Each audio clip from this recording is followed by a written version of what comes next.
睇完咁精彩介紹短片之後，咁大家都知道今期訪問嘉賓佢哋就係楊詠琪。我從小學4年級開始接觸呢個排球活動，咁我係因為嗰陣時中午食完飯之後聽到廣播話有排球呢樣嘢玩，跟住就想去試下去睇下。打排球有一部分原因都係因為我媽咪以前細個都會同佢啲朋友去玩下排球，所以我就想去睇下排球呢個運動究竟有啲咩吸引佢嘅地方。咁嗰陣時邊個教練選拔㗎？ Rita。由5年班開始就通過朋友介紹啦，之後就入咗學校嘅排球活動課，之後後尾就入咗校隊。5年左右咯，一開始都好似應付學業咁樣啦，就冇咁上心啦。但係大個咗啲就又去參加學界嘅比賽啦，之後就練得比較勤力啲啦，後尾就入咗學界2隊，學到好多唔同嘅嘢。我打咗排球7年。訓練比較勤力啦，跟住就慢慢超越咗之前比我更早入隊伍嘅同學，跟住可能就從中獲取到一啲嘅優越感啦，同埋排球可以認識到更多嘅朋友啦，可以一齊去玩。小學嗰陣時打過一個認識排球比賽，拎入亞軍，然後到咗中學5年都獲得一啲學界獎項，就係3銀2銅。我最睇重嘅比賽就係學界比賽同埋聯賽，因為呢2個比賽可以俾我知道自己同其他同齡人或者差唔多實力嘅人贏我哋嘅話，究竟佢哋贏嘅地方喺邊啦？咁我就可以加以改進我嘅技術。學界比賽咯，因為由細到大都拎學界比賽嘅獎比較多啦，而且學界比賽係全澳嘅學校都有參加啦。我覺得去打波對自己嘅幫助都好大啦，即係去參加唔同嘅比賽集訓，或者係出到去其他地方去比賽都可以學到唔同嘢。我喺排球隊入邊係擔任隊長啦，咁隊長嘅壓力都比較大，因為一隊波人領先緊，跟住個心態上面就會有啲唔好啦。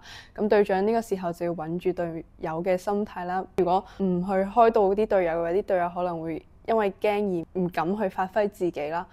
咁如果當我遇到呢啲問題嘅時候，我就會同自己講，如果失誤咗呢1分嘅話，就拎翻下1分，唔好因為1分而影響到後面自己嘅發揮。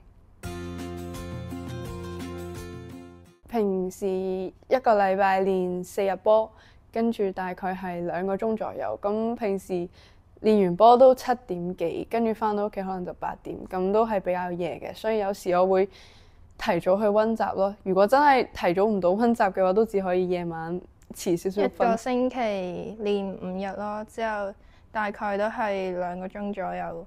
如果第2日有測驗嘅話，可能就早啲走，或者嗰1日唔練咯。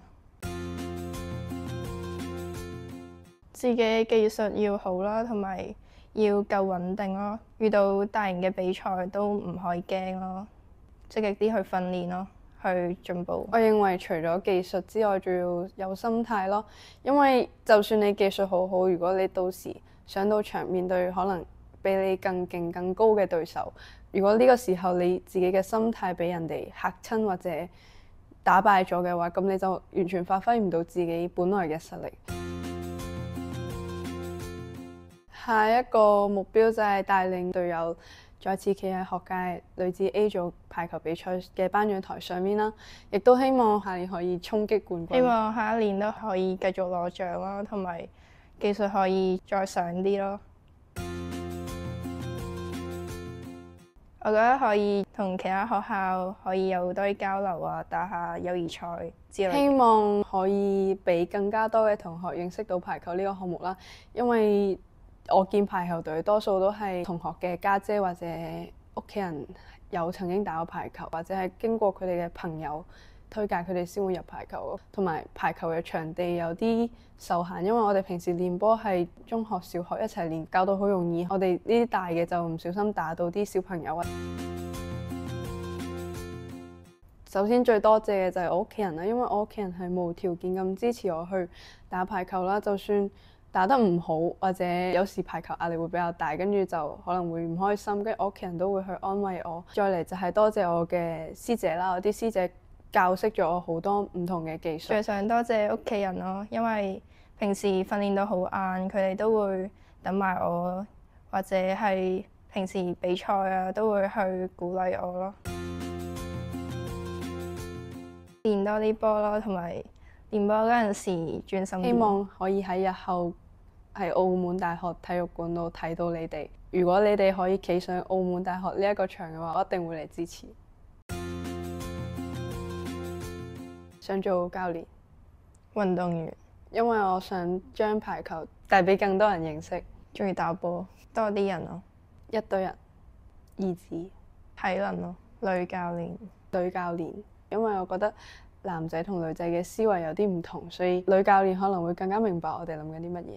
指導比較細心啲。今年個冠軍賽，今年嘅四強賽喺小組賽嗰陣時係3-2輸咗俾佢哋，四強賽我哋3-0贏翻佢哋。我覺得呢場比賽除咗可以證明我哋自己，仲可以帶浸信經過10年再次入決賽。屋企人覺得我打排球好，因為打排球好正能量，所以佢哋都好開心我可以打排球。佢覺得幾好啊，因為我屋企人全部都係運動員，所以咧我打排球佢哋都係好支持。我媽咪咯，我比賽輸咗嗰陣時有打電話俾佢咯，之後佢有去安慰我咯，俾鼓勵我。對上多謝 Rita， 因為 Rita 係一直都好相信我去擔任隊長啦，好多機會都會想去俾我去嘗試先，所以好多謝佢。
Rita， 張欣悅跟你練習咧，你對佢有咩睇法咧？佢好聰明嘅喎，細個開始都好有自己嘅主見，佢有興趣打波，咁一直慢慢訓練佢到而家做隊長又稱職，各樣表現都唔錯，幾好。你覺得張欣悅有咩長處咧？長處我覺得佢組織能力咯，佢會有自己嘅方法，佢哋會去傾，佢哋會去講，然之後佢就會去串聯起件事，係一個唔錯嘅領袖。你對於張欣悅將來有咩寄望呢？好好讀書啦，跟住入到自己想讀嘅大學，咁做到自己開心想做嘅嘢，咁就最希望。楊詠琪跟你練習啦，你對佢個人有咩睇法呢？琪琪同埋張悅兩個真係由細個嘅軟排開始，慢慢打到去 C 組、B 組、A 組，同埋代表澳門隊出去 U16打亞洲賽，好多嘢喺隊入邊都係會大家去支持對方啦。咁琪琪可能有時候靜一啲嘅，但係琪琪諗嘢邏輯啊，同埋佢自己思維咧，都係唔錯嘅，我覺得係幾好嘅。咁你覺得楊詠琪有咩長處呢？佢會去好深入咁去諗一啲對自己技術上面嘅一啲要求，其實佢會諗方法去進步咯。即係對自己個要求係有喺度，同埋係會想去進步嘅。你對於楊詠琪下年有咩寄望呢？咁希望佢打得比今年更好、更出色啦。希望佢練習多啲啦，咁然之後可以喺佢自己嗰個崗位上邊打得更加放開，同埋有一個穩定實力嘅提升，咁佢自己打起波上嚟就會更加開心咯。呢個我寄望嘅。